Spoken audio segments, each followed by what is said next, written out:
So here we are. I'm Rochelle Eason and the owner of Marvelous Mud Pottery Studio. And this is our Marvelous Mud Pottery Studio podcast. And this is one of our instructors, Diana Harrison. Hello, everybody. We are excited here to just talk about our studio, right? Our studio that we love so much.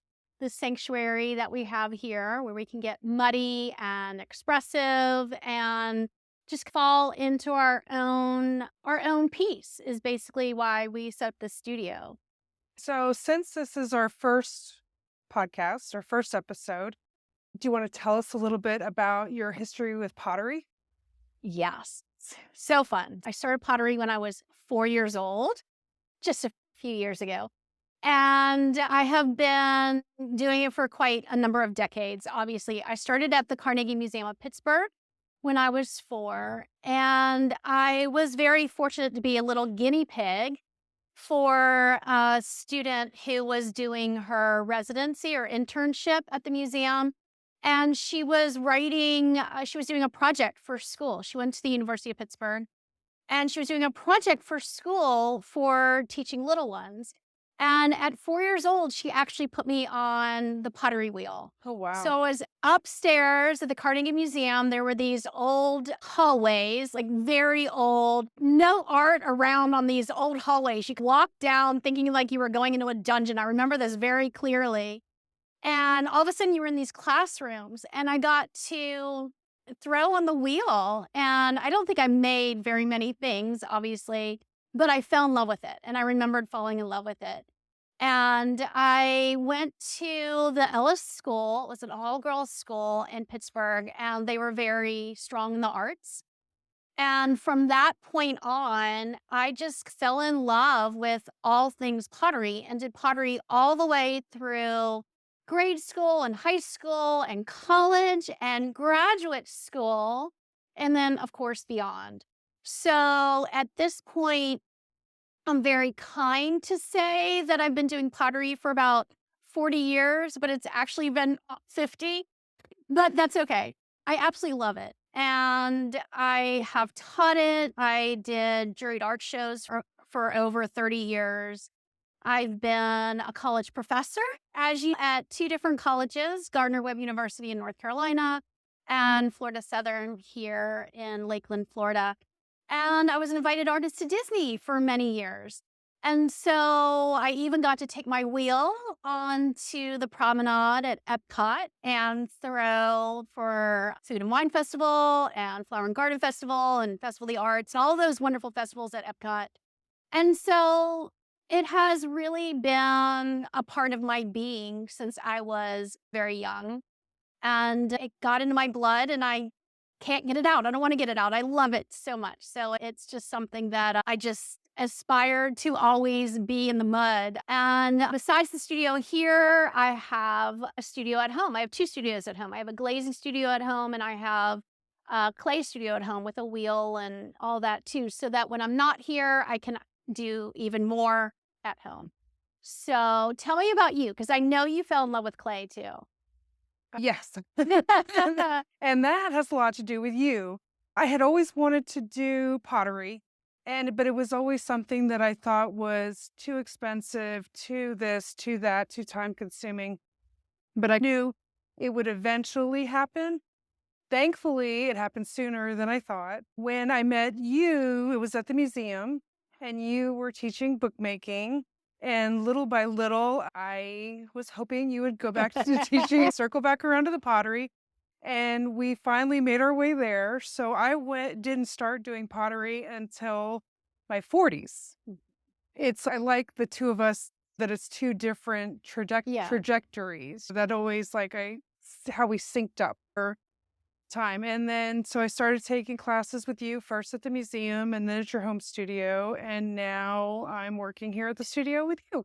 And that really is full circle because years ago, we talked about doing some kind of art collaboration, working together in some way. And I've always worked in the arts. I was a teacher, obviously, but I also always had my own art business. and you were doing other things and wanted to get into art as a career. And it took us a little while. It took us a few years to find the right, I guess, the right platform for us to work together. And this is phenomenal. Yes, this is awesome. So, yeah, this is just like a dream come true for me. And we're so lucky to have you at Marvelous Mud. And it's just working phenomenally to have us together and to bring our histories together, our Yeah. experiences. My background is in retail and business and art and education. And you have a very similar background, even though it was in a kind of a different industry, Yeah. but very similar. And so I feel like we bounce off of each other very well. And you will do the things that I don't like to do, which is phenomenal. They're all still new to me. Yeah.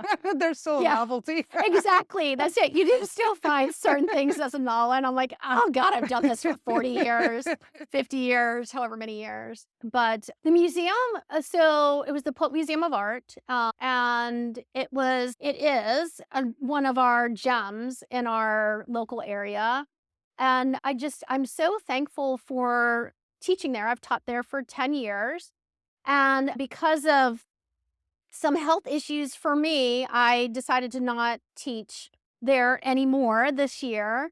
And I'm so happy that I get to pass it to you. I'm And so so, excited about this. yay, that is truly that. It's like the timing has always been working for us. Yes. So I'm so excited that you're taking that over and you're going to get to share clay with new people at the museum as well as here. You teach all these classes here that are our non-member classes. We're so excited to have you. I love the way that we like set up the studio too, because in the beginning I was the only one teaching everything. And my husband and I knew that could not go on for a very long time.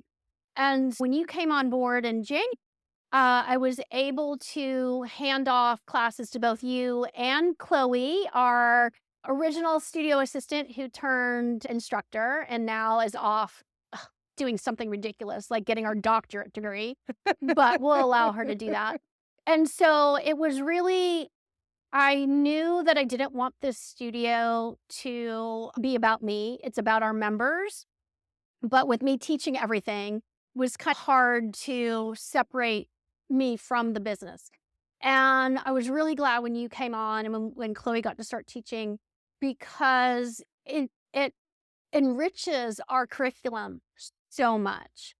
And I am still doing all the membership classes, and you are doing all of the non-member classes at this point. And we have another instructor who's doing the throwing instructing. But when I had to leave, I recently had 7 weeks off for a health reason, a third brain surgery. And I wasn't worried at all. It was one of those things that before we opened the studio, my husband and I were like, knowing that I was going to have these things come up, and we were already prepared in some ways. But when you came on, it was okay, now we can breathe. Somebody is here to keep the studio moving forward. And that's where I felt very confident with you and Chloe and Leo. That's a big deal for me, especially. And I'm really glad that the studio has taken this path with having you along for thrilled. Thank you. Yay. Our students are the ones that are benefiting from it too. I was just going to say, our members are incredible. Yeah. It worked those 7 weeks because of our members and because they are so open and they're so creative and they're so inspiring and their energy just keeps you going forward. Like you want to be here and you want to do things for them and be part of their creativity. It truly is. It is truly an energy wave. And the big thing with this studio, when we set up Marvelous Mud Pottery Studio, we set it up as primarily a membership studio. My favorite thing in teaching all of these years is seeing a growth, seeing a continual process for people to not only build skills, but become more confident with their expressions, showing their expression. And you know that better than anybody, even all the years that I've worked with you. And you have definitely come such a long way in your creating and when you're teaching 6 membership classes a week, you don't have a choice but to come a long way too. But we really wanted this to be membership driven because we wanted the commitment of our students we wanted them to commit to growth and self-expression and really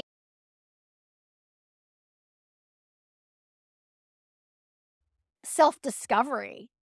And that is something that makes me so excited about Marvelous Mud because they come in here sometimes self-doubting in the beginning, and we pull them in. A rabbit hole of clay is not hard to fall into. It's just once you touch that clay, you're already falling down that hole. Yeah. But the idea that it's a safe place to express themselves, it's a safe place to discover what has been in them for all of these years. Yeah. And maybe they never had an opportunity to explore it. Yeah. And membership does that because they know they're coming every week and they know that there's time to simmer at a certain stage and then turn the heat up, kick it up a notch or whatever on some of the things that we do. Some of the things they really want to throw the clay at us because they really do not like what we're Yeah. teaching them. But we're so educationally based. That was my biggest thing was that this is a pottery school. And so we're educating so that people really they own what they're learning. And then they can take what they've learned and they can roll it into ideas that they get inspired by even just being out in the world. And that's phenomenal. Have you felt that magic? Oh I my feel that. gosh. Yeah.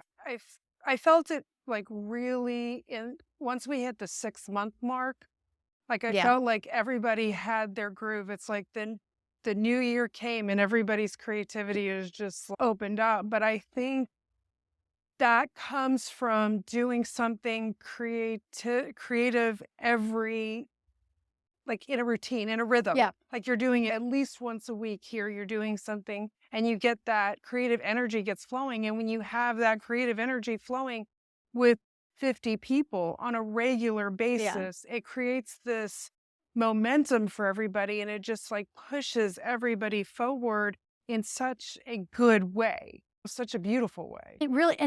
It's such a treat because they started coming in with, so I had a dream about pottery last night. Or we were out at this restaurant and I started looking at the bottom of mugs and plate, that kind of thing. Or they're learning how to be really good consumers too. Yes. That was always when I'm teaching, I want my students to always be a better art collector. And I've collected pottery for just about as long as I've created pottery. It's one of the arts that I do collect. But it's just so funny because you and I, being artists for so long, we're used to being inspired by a tree Yeah. or like exactly a face in the fence. You like this outline of the fence or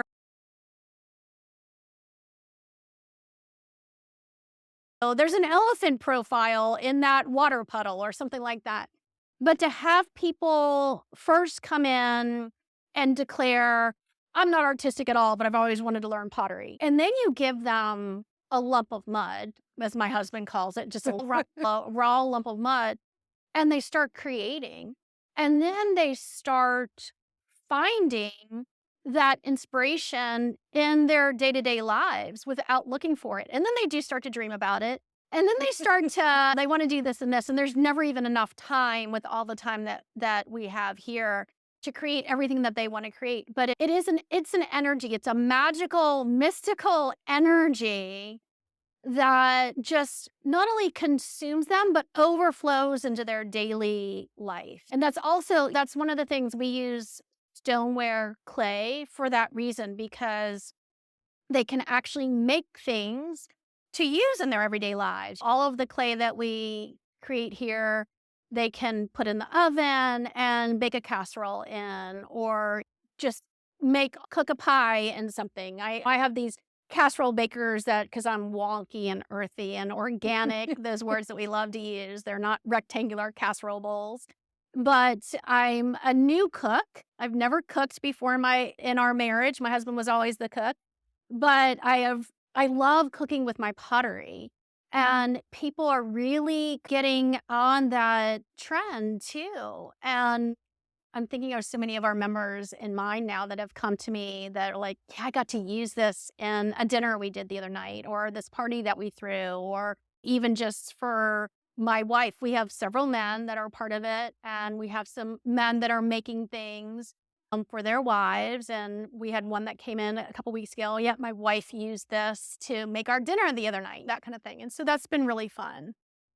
Yeah, no, I agree. It's one of the members posted today on Facebook her condiment, the little trio Oh, that cool. Chloe taught while you were out, and then it was so exciting because she had her little treats in there, and I was like, "Oh my gosh, I That's love it!" so awesome. Yeah, And I remember you recently, maybe it was before Christmas, I don't remember, but you were talking about how your husband really liked one of the bowls you brought home and was really excited that you were serving. I think it was the holiday dinner. Weren't you it serving was or some? Easter. Yeah, Okay, it yeah. was Easter. We broke from our tradition and we served tacos, and we used all my little bowls and we put all of the fixings, the guacamole, the salsa, everything, the beans, all in a different bowl I had made, all laid out on the table, and we loved it. It was See, so much fun. that's so great. That's And so it was great. so cool to just see the family passing back and forth all my pottery. I was like, And it didn't match, no, right? not at It was all. so great. I love that. I love that because you can open my cabinets and nothing matches, and I love it. It's phenomenal. There are people that make matching things. But yeah, I love it. See, that's really good because I've been doing this for so many years and I've been married for so many years that all my husband does right now is, uh-huh. So it's nice.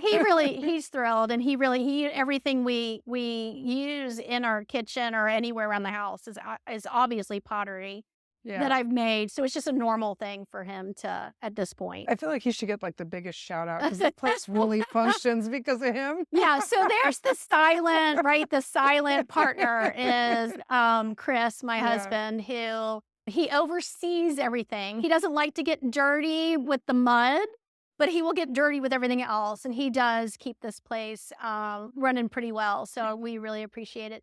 It's funny, when we were talking about things that we use. So I have 4 kids, and somebody was asking me the other day about matching things.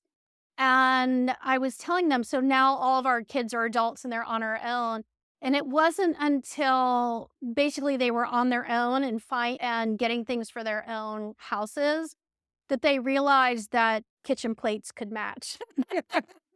So they just know, obviously in the back of their mind, I'm sure when they went to friend's house, they saw matching things, but they never grew up with that at my house. So at our house. So it was pretty funny when they made comments. I made a plate set a few years ago that were similar and they were like, we never knew that things could match. So it was pretty good. That's so So funny. My nephew and I went furniture shopping. He's about to get his first apartment at the end of the month, actually.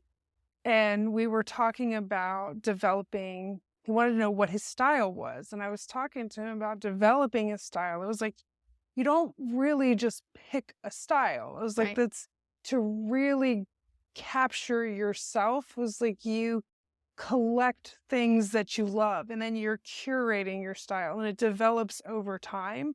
And like circling back to Yeah. our members, like that's what they're doing like every week. And that's how that creativity, Mhm. like it starts to just blossom where like everything doesn't match, but it's all you. Right. Yeah. That's exactly in that word curating and developing and self-discovery, that's all very true. And I was just on the phone with one of my former students from Florida Southern, kind of mentoring her in what direction she wants to go because she wants to start being more of a professional artist and potter. And I always talk about the difference between raising or between mentoring production potters versus ceramic artists. And I always say that I'm raising artists. We're raising artists here. We're raising ceramic artists. And the difference being that in a production setting, you're churning out just multiples of the same thing. So it's basically, they call them like boutique production facilities or boutique little pottery manufacturing boutiques or industry. But I'm all about the ceramic artist. I'm all about the one-offs that you can really just make something that your whole heart is in and your soul is in. And often when you are creating individual pieces like that, even over time, you don't really realize that your style is starting to come out. And then when you put them all together, you can really see that there is something that has continuity through all those pieces. And what that continuity is you. It's that bit of you that has made each piece come alive and more individual and more expressive just because your soul is in that. And it's amazing. And I think our members are starting to see that. We saw that at the member showcase we had when we celebrated our anniversary in June. It was so much fun. It was so much fun. It was so much fun because we have good number of members. We have about over 50. We're almost at capacity, which is very exciting. And they don't have classes together. So sometimes they're going to overlap in open studio. And so they get to see some of the pieces that people are making and connected to the actual person. Otherwise, they're just seeing pieces on the to go home shelf after they're finished. But the member showcase was so exciting because they got to see the people with their pieces and they talked about them and they had an artist statement that most of them had an artist statement that went with them. And they started to feel I feel like they started to feel more confident in themselves by seeing the other examples of what other people were creating, and they weren't so self-conscious. They were very much, "Oh, yeah, we're kind of all going down this path, and even though our paths might be a little different, we're all still traveling along and finding ourselves through clay." So Yeah. I thought that was exciting. Yeah, that was such an exciting day. You're right. Everybody was nervous, I think, just about everybody. I won't speak for everybody, but there was several of us that were nervous ahead of time. And some of us had never shown our work Mhm. in a public setting, even though it was still a controlled True. public setting. None of us had really, several of us had never really put it out there like that. So it was fun. And it was also a huge learning experience because when you see everybody's work together, it all looked fabulous. And you, even after just some people less than a year of Right. doing this, you could see their style emerging and you could say, oh, that's so and so's piece, or that's definitely so and so's piece. And It was exciting, yes, it and is very exciting. it was I loved seeing what they chose because they got to choose whatever piece they wanted to put in the showcase. And, some of the pieces that I may have thought, "Oh, they're gonna pick this piece or they're gonna pick this piece." They picked something else, and their reasons for it, I just absolutely loved because either it was a memory that kind of manifested itself into clay, or it was something that they struggled with to create and then it worked, that kind of thing. I loved that, and I loved talking with everybody, and I loved how everybody talked to each other really about the pieces and they asked questions to each other and they got to bring guests and those guests got to ask. So that was really cool too. Yeah, that was really cool. That was such a fun Yeah. experience all around. I got like sentimental. I got sentimental about it for a minute. I started choked up because it was so cool. And to see specifically like Karen posted afterwards just about how exciting it Yeah. was and things like that. Like it was really nice. That was a huge learning experience for me because again, I've shown my work for over 30 years, probably 40 years, and have sold my work and all of that. And I forgot the intimidation from of putting it out for the first time. And I literally was very surprised that date because I was like, this is great. Everybody's going to share. We all know each other, maybe from Open Studio or whatever. We're all part of this community. And some people were very hesitant to put their pieces out. And I understood that too. But it wasn't until after the event when somebody like Karen did talk about how much it meant to her. And the following week, when we were talking to members about their experience and how they felt, it really didn't dawn on me until that week. or until talking to them after, how much a step that was for everybody. Yeah. And I took that for granted just because I was so far removed from that. And I love to pride myself on teaching and carrying people through. But that one aspect really eluded me just because to me it was no big deal. We weren't out on the promenade at Epcot. We weren't at a park or an arts festival or anything like that. We were in our studio, which to me was a very safe place, our sanctuary. And yet people were very intimidated until that moment when they started talking to each other and finding out that others felt that same way. So that was a big learning curve for me. Yeah, it was for me too, because I think for me, sometimes, I guess it's normal. I get wrapped up in my own anxiety about being nervous about showing my piece. But then when we talking to other people, you're like, oh, you felt the same way. And then you do, you start to, your walls come down and you're open and you're connecting then with the people that matter the most to you and other artists and people you respect. And it was really just a really cool conversation the whole day long. Yeah, it was really great.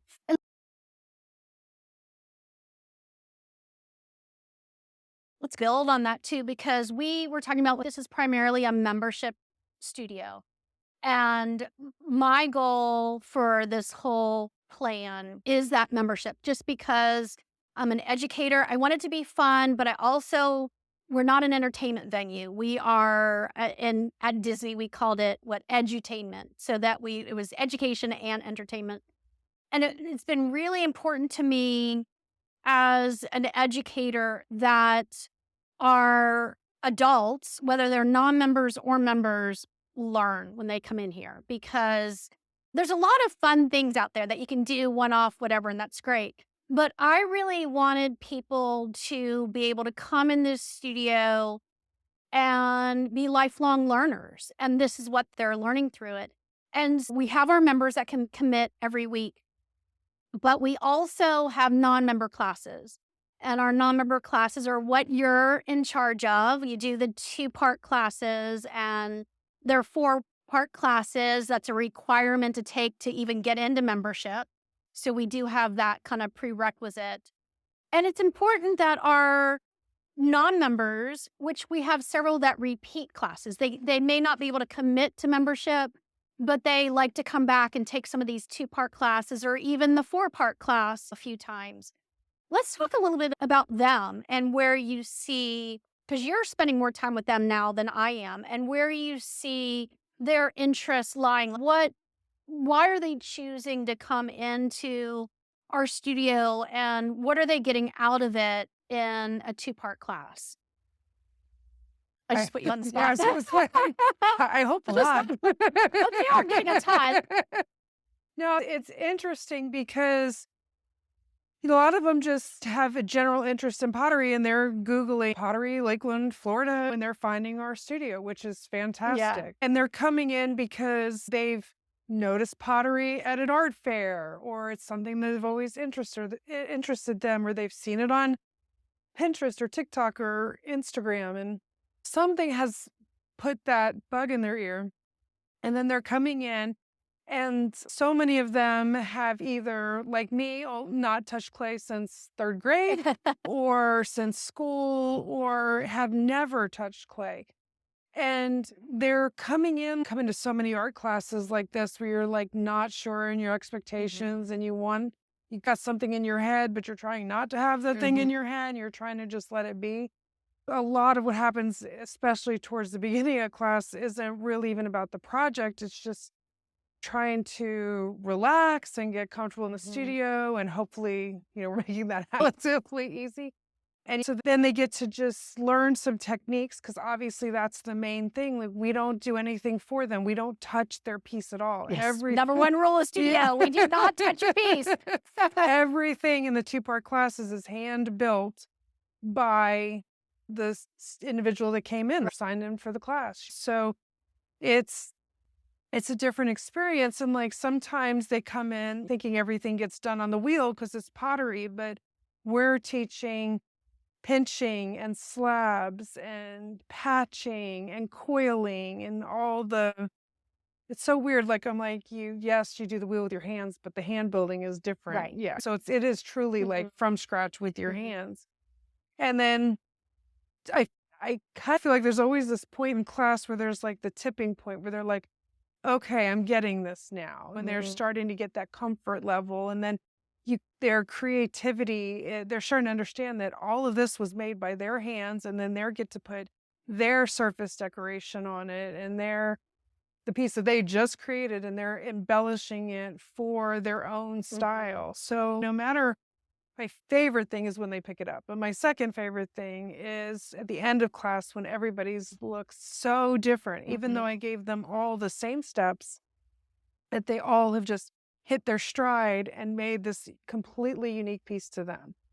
And then one of the things that you touched on very quickly a little bit is pottery is different because it made me think of this with the when we're talking about the member showcase. It's you have at some point, you have to release control right. of it, and you're Yeah. just handing it over to the kiln. A lot of frustrations and things like that when you're learning comes from not knowing and or not being able to completely control what it's gonna look Right. like at the end. It's like you're Mhm, putting on the glazes and you're hoping that mhm. you did this right, but in the end, the kiln's got the final say. Yeah, the kiln god would come in and say, "Yay or nay." That's right. Exactly. As a student, and they're coming in 2 weeks, and they're creating this thing that still looks like mud, Right, still the right. color of mud, and then they leave, and they come back, and now it's a different color, and they're gonna put some glazes on it, and then they leave again, and then when they come back and pick it up, my favorite thing is that smile on their Yeah. face when they're like, "This is mine, this is what it looks like," and the surprise and the joy that they're getting out of that. I love that. It truly is amazing because, they could be using a glaze that they chose is going to be blue, but it looks like a burnt rust color when they're glazing it on. And so Yes. they don't have a way of knowing what it's going to look like. And you touched on that because we don't do wheel throwing in two-part classes. Wheel throwing is a challenge. There is a lot to it as you are becoming a thrower. And I just have this thing about not putting people on the wheel until they have engaged with clay. You have to learn how clay works. You have to learn how clay feels. You have to learn how you slip and you can connect and you can build up certain ways or whatever. All of that before you put a motor to it. Because when you put a motor to it, it takes on a whole different life. It's true, And yeah. so that's why we only do wheel throwing in membership. And I love the fact that you were saying about the two-part classes or even the four-part classes is that the big stump or the big part that they have to get over when they first come in is simply being in the class. Doesn't even have anything to do with the clay. But when you have seen all these things on all the social media or on certain movies I'm not even gonna mention because that's gonna drive me crazy. But if you've seen it out there and it makes it look so easy, and not that it's tremendously hard, but it is a little intimidating. But just to come into a class as an adult and give yourself over to learning something that you haven't done before, or maybe you haven't done for years, that's a big step. And we take that into consideration. And we love the fact that our studio is very welcoming, all the purple, all the bright colors. We have a splatter painted floor for the purpose that we don't want you to feel bad if you get something on the floor. We want you to understand that this is a studio. You can mess up the floor, clay can fall on it, glaze can get on it, doesn't matter. It is here for you to create. And so I love that. And even then, we still have students that come in and expect to, I always say they expect to make a Grecian vase on the first day and they haven't touched clay before. And it's not like that. You have to give yourself grace and you have to learn how to communicate with the clay because the clay has its own ideas. And we know that it's going to take over sometimes, Yeah. and it's gonna be in control of us. rather than us being control of it. And all of those things are very valuable learning experiences. And I love we have some students that come in for a 2-part class. They're like, yeah, I really like this. And then they sign up for a 4-part class and then they join membership. So they've gone down that funnel and you can see how their mindset changes through that whole thing. And then when they finally get into membership and they're here every week, they walk right in, mostly ready for what I'm going to throw at them. Sometimes they're like, no, I'm going to do my own thing, which is perfectly fine too. But I love that. I love how that kind of grows and continues and just makes it every person can do what they can get out of it, what they want to get out of it Yeah. by what they put into it, Yeah. basically. So that's exciting too. Yeah. So, Okay, so the studio, we breezed over this at the beginning, but really the reason the studio is here is because we outgrew the home yes. studio. So Yeah. tell us about how we ended up in this building. Okay, so the craziness was that I've taught at the museum for the last 10 years, and some of it was bookmaking, some of it was art journaling, and some of it was clay, all these different things. And I came out of, I literally have had 3 brain surgeries for an arachnoid cyst. And after the second surgery, which was in 2022, I made this declaration that I wasn't going to teach anymore. I was going to go back into full production mode. I wasn't gonna do I'm shows. sorry, I can't I stop laughing. Best laid plans, right? I wasn't gonna do shows. I was going to just sell online, and I even had hired my marketing team to help me do more online and all of that. And so I wasn't gonna teach anymore, but I had already committed to teaching at the museum for that semester and that session.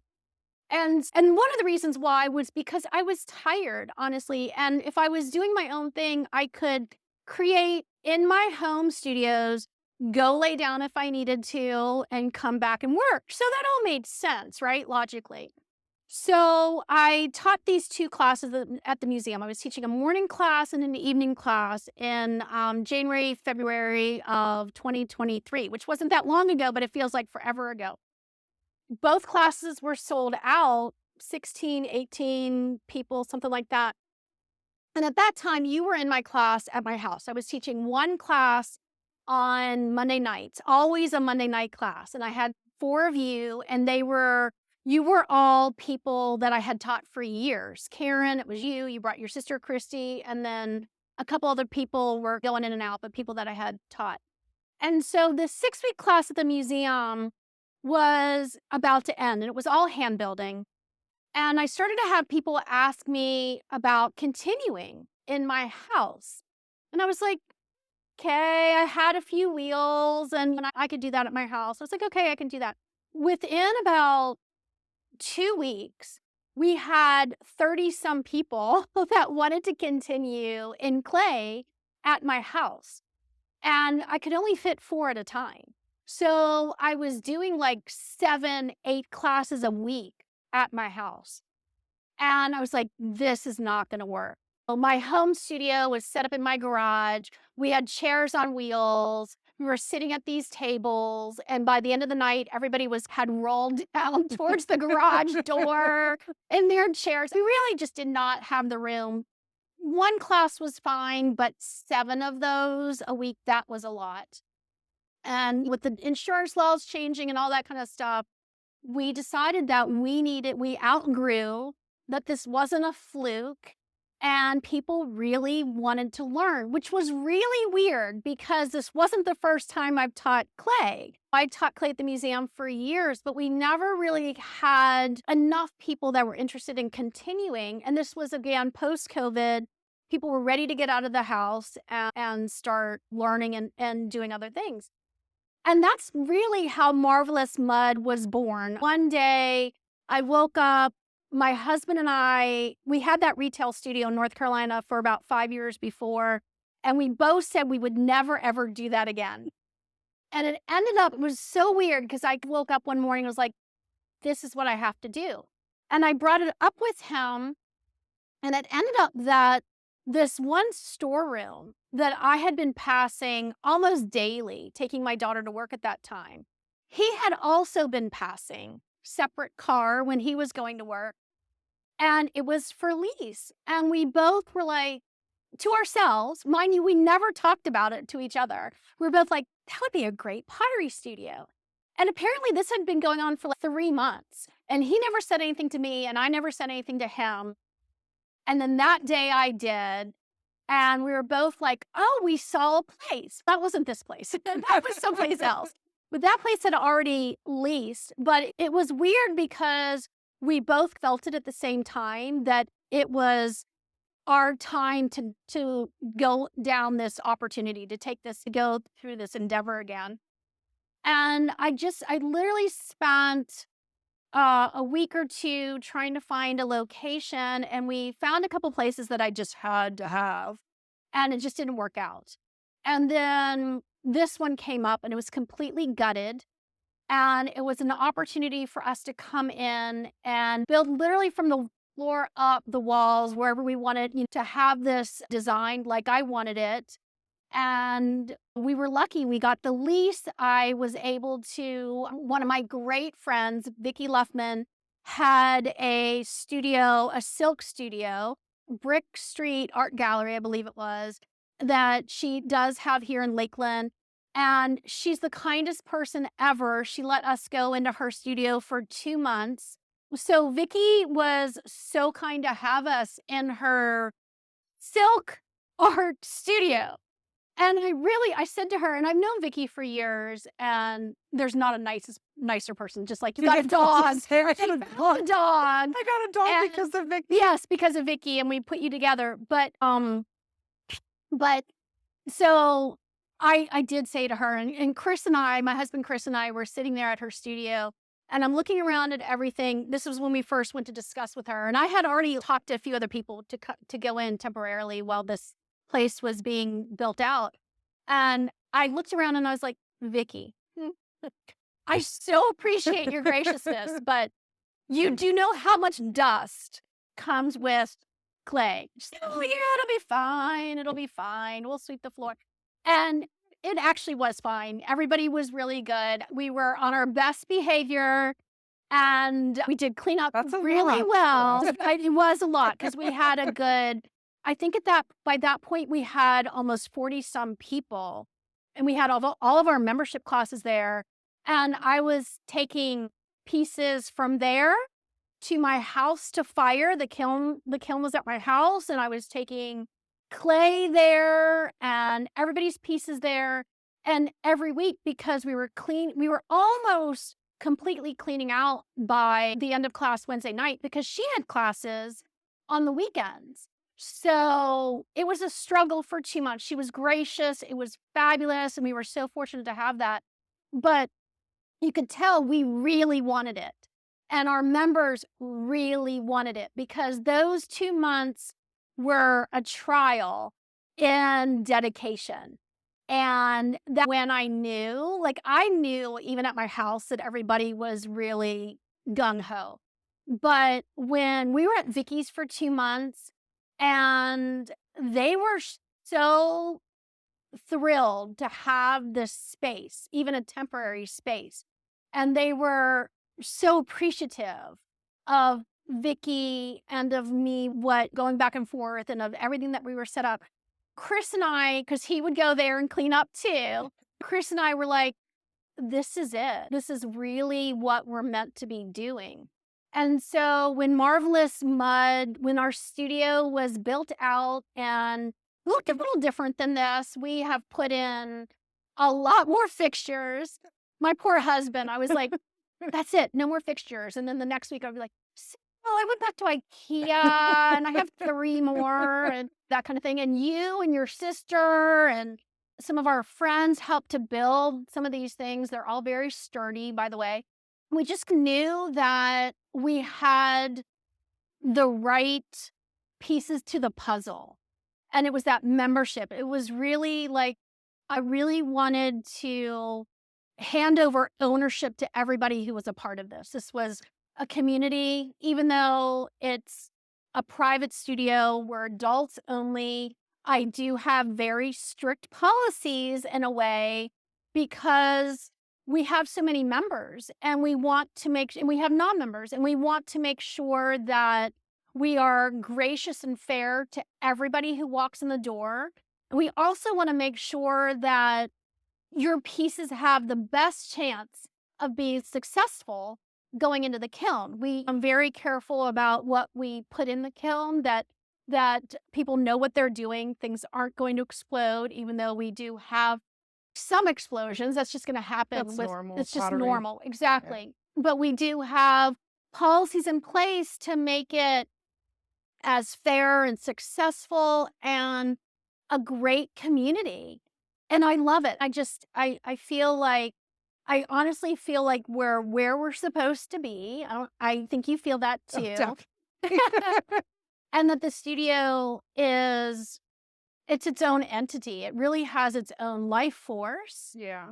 and it's growing into we still have a little bit of growth. We don't have much more room, but it really has taken on a life of its own and we're just here nurturing it and nourishing it. And there's one thing that I think I was more surprised at than even that working out, but it was the open studio, how they so Yes. do you want to talk a little bit about those? Because you're here more than I am Oh my for gosh. I'm not here for open studio. I went away from open studio on purpose. It's not a teaching time. No, it's not a teaching time. It's everything. Like it's a quiet time, it's a glazing time, it's a building time. It's basically whatever the members needed to be on each particular day is what it feels like. That's true. It's so serendipitous at times. And so basically as part of the membership, we're gifted 3-hour open studio a month. And the members, we have the option, as members, we have the options to add more of that time on. But in that time, you come in and there's no instruction. It's just basically me hanging out, being nosy, which we're working on. Oh, that's cool. I Yeah. can do that. Yeah. And you can build, you can glaze, you can troubleshoot, you can continue what we're working on in class, that type of thing. And if you're on the throwing list, you get to Yes. throw in the wheel, but you have to be on the throwing list. You have to pass Yes. my little kind of level of expectation for because there's a safety issue with throwing on Yes. the wheel. There's a safety issue, and then there's also we want to have good habits. Build good habits. Yes, we have the best. It's a success. Like you're Mm. trying everything you do is to set us all up to be as successful as we can in our own creative style. Yes, exactly. Yeah, and so what happens in open studio is sometimes they're really quiet and chill and relaxing. Sometimes it's like a comedy routine is going on in here. We're having stand up. Other times it's just most of the time it's members supporting members and getting to know Love members. that. Yeah. Yeah, and we have had so many friendships grow out of open studio. And one of the things that I'm seeing now that is just completely inspiring me is watching the members from other classes, even sometimes from the same class, but they're interacting and they're seeing what the other person is working on. And they're seeing it sometimes in greenware, and then they're seeing it in bisque, and then they're seeing it on the shelf. And if I had one wish for our members, it would be for them to be able to hear what the other members are Yeah. saying about their work That's because true. they're so complimentary, they're so inspired Mhm. by it. And it's just this beautiful thing that happens. And it's so encouraging. Mhm. Like that you'll see two members have this conversation about, oh, I'm trying this glaze and I'm doing this, and this is what I'm hoping to get.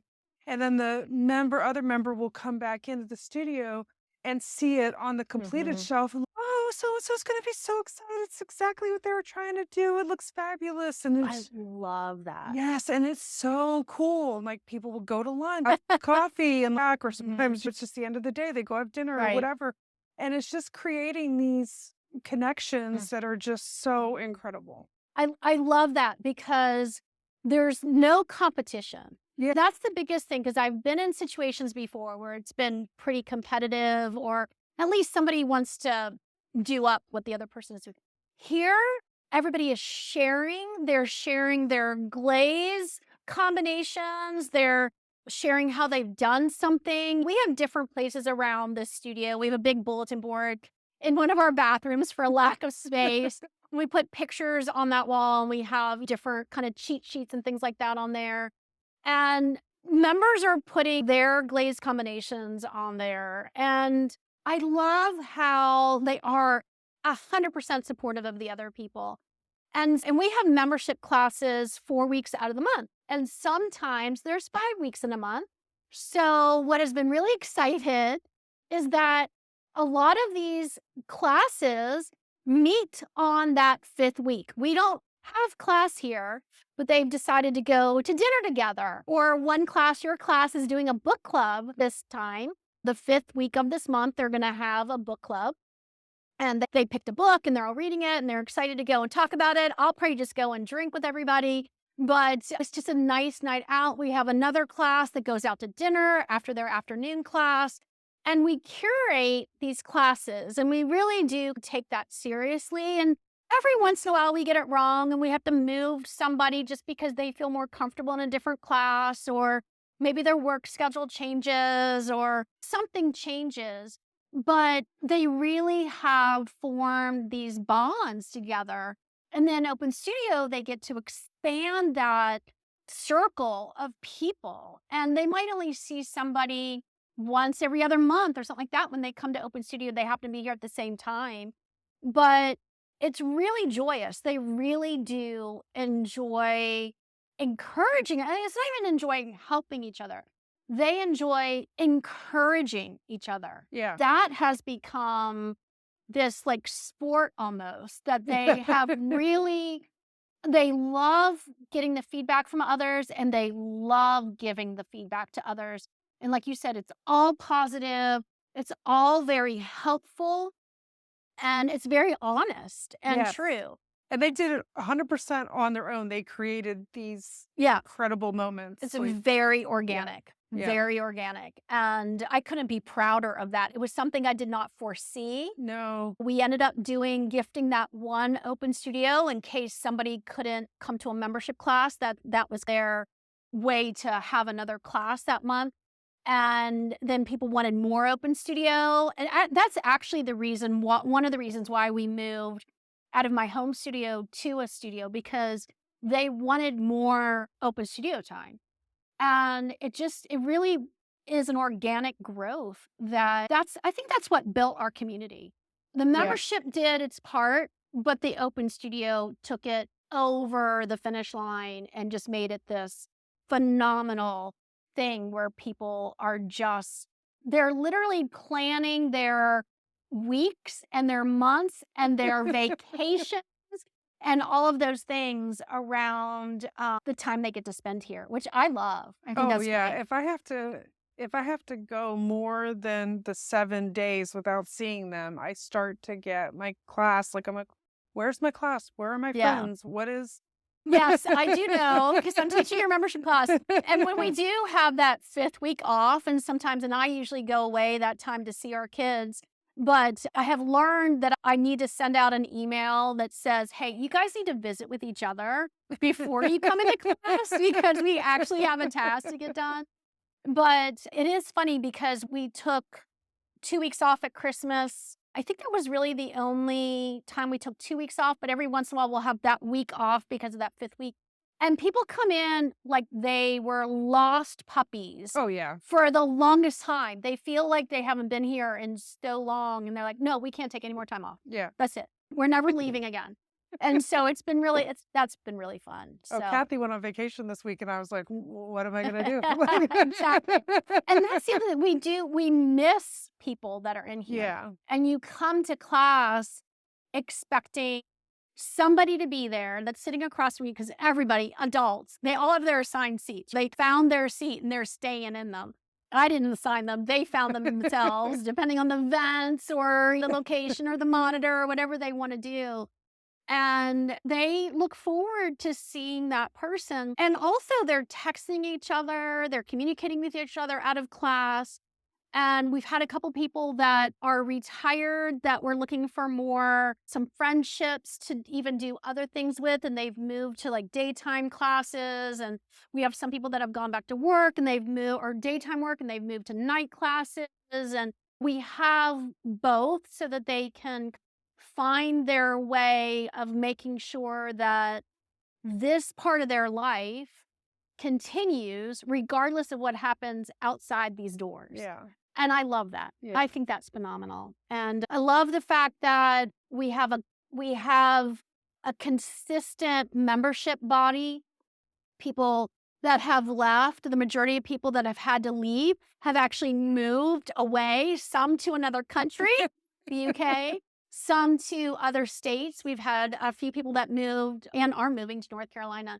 And so very few leave for any other reason. They basically have only left because they have moved out of the area. Yeah. And I'm really proud of that too. Yeah, so we're excited to keep having more locals come in and be part of our mud craziness, our muddiness. I don't know. That mud came from, my husband has always called clay mud. Oh, you're working in the mud again. And so I had to put that in the name. Nice. So we had a part of him because he's so integral in this business. But yeah, I feel like he's only ever a text away. Like he is. He is truly only ever a text away. Please So help. Please yep. swing by. Yep, that's it. That's it. Yeah. But I think we're so fortunate.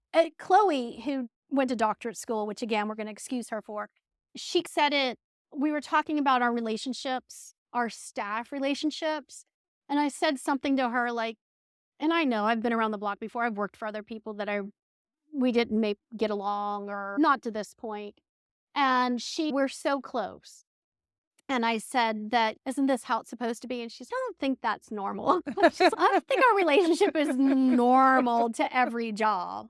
I'm like, well, it's not a job. It's our pottery studio. It's our art life. It's our passion. Yeah.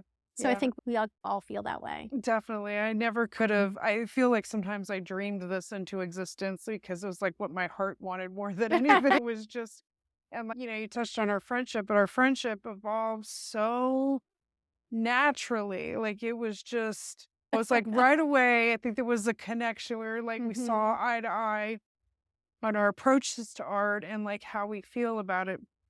And then little by little, it was like first bookmaking and then your plant stained papers and then art journaling and then now pottery. And then like you had said, like we were looking for something to spend more time together talking about art. That's right. And I remember you came to my house one time. I don't know if it was during COVID or before COVID. Might have been before COVID. We were making pinch pots. Yeah. And we were talking about, all right, we're going to do it now. We're really going to come out with something that we're going to collaborate on. And then COVID did happen. Yeah. And so we put that on hold. But I would never have thought that this is what would have happened. And I love how you said that something like we dreamt into existence without realizing it. Yeah. And I have that same feeling and feedback from our members, especially. And even there's some members that have their own studios at home. And I really thought that they might just be here for just a short time, just to get a feel for some things that maybe they weren't comfortable with in their home studio. And they're saying like, no, we're staying because this feeds them in so many ways. And that I'm really thrilled with that because I want us to be able to nourish their creativity, but also nourish their passion and their learning, their education, and all of that. So whether they come in for a 2-part class and every once in a while can drop back in for another class, or they come to our 4-part class and hope for an invitation to membership, which is what we like to grant. If we have room, we're almost, like I said, to capacity, but we have a nice, healthy waiting list for that. I'm just really proud of what we're doing here, and I'm proud of what we can contribute to this community and how we can reach the people that need us, need the studio, and we're just conduit for nourishing that for them. That's the perfect word. I like that. We're just the conduit for them. Yeah. That's nice. Yeah. So, yeah. So, yeah. So, come to Marvelous Mud Pottery Studio and we'll look forward to having you. Everything we do is through our website, and it is marvelousmudpotterystudio.com. There's a tab on there for pottery classes. You can find out about membership on there, but there is a prerequisite to getting invited to membership. It's a 4-week class. So we have Diana teaching multiple 2-part classes over the next couple months. She is also teaching, I think you're teaching 1 or 2 1-part class, like date. We call them Yeah. date or friend nights. You don't have to have a date. You don't even have to bring a friend. You can come by yourself. But we do call it that because they're 1-part classes. And we have only one more 4-week class of 2024, and that is in October, and it's Thursday nights. And yeah, we're excited to have you. Mudpotterystudio.com.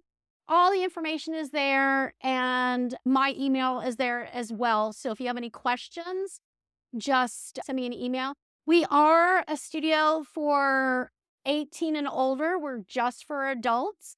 And we are only open for classes. We are not a walk-in studio. So you have to be registered for a class to come in the studio. So we're excited to have you and look forward to meeting you.